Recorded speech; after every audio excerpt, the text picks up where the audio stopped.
Studi yang dilakukan oleh René Morin dan kolega 4 bulan yang lalu menekankan hubungan antara makanan dan sistem sirkadian.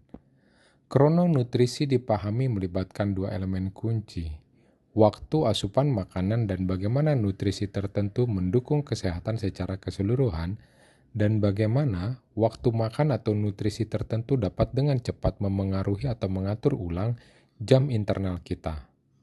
Serupa dengan kronofarmakologi, krononutrisi diharapkan menjadi pendekatan penting untuk menjaga kesehatan, selaras dengan ritme sirkadian kita.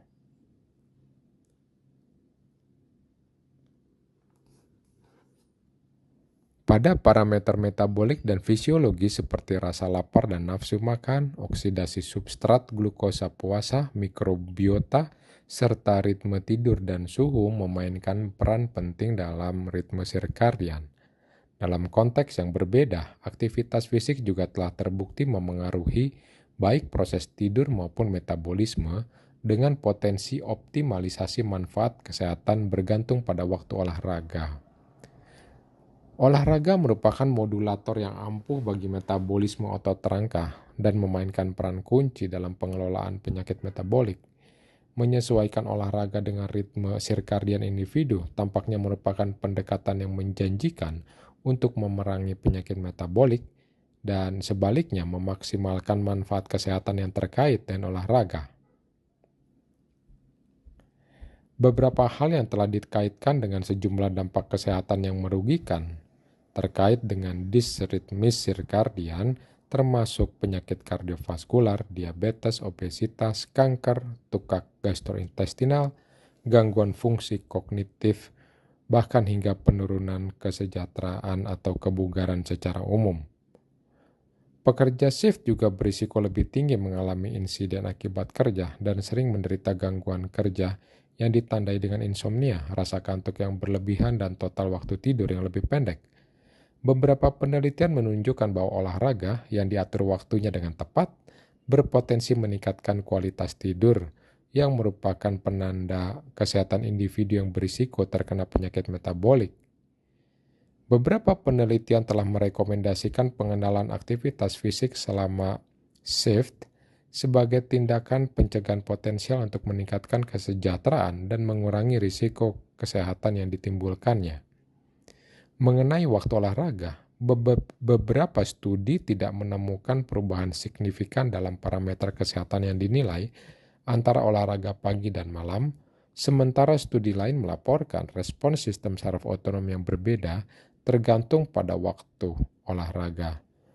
Secara keseluruhan semakin jelas bahwa uji coba acak skala besar diperlukan untuk mengeksplorasi lebih lanjut mekanisme yang tepat di balik bagaimana waktu olahraga, krononutrisi, dan kronomedisin memengaruhi hasil biologis, fisiologis, dan metabolik. Berbagai studi dapat membuka jalan untuk memanfaatkan potensi kronointervensi melalui pengaturan waktu yang strategis, olahraga, nutrisi, dan perawatan medis. Penekanan pada pengaturan waktu ini, penyelarasan yang tepat antara kronointervensi dengan fase sirkadian individu menandakan pergeseran paradigma dalam kesehatan.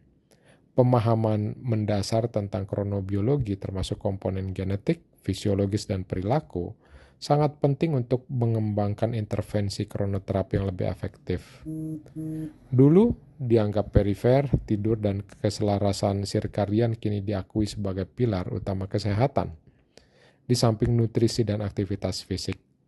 Berbagai konsep ini dengan cepat menjadi elemen krusial dalam rekomendasi kesehatan global dan kemungkinan akan mengubah cara kita mendekati promosi kesehatan dan pencegahan penyakit.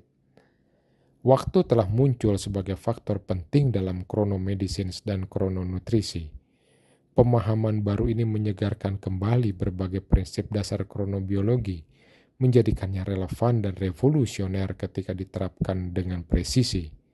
Ritme ultradian, meskipun kurang dipelajari dibandingkan ritme sirkadian, memainkan peran penting dalam berbagai fungsi fisiologis dan perilaku seperti siklus tidur 90 menit, pelepasan hormon pertumbuhan, respons stres, dan pola makan, Dan meskipun intervensi untuk siklus ultra dan infradian sudah ada, penelitian lanjut diperlukan untuk mengintegrasikan ritme ini sepenuhnya ke dalam kronobiologi dan memajukan intervensi kesehatan, yang pada akhirnya meningkatkan pemahaman dan penerapan ritme biologis dalam meningkatkan perawatan pasien dan kesehatan masyarakat.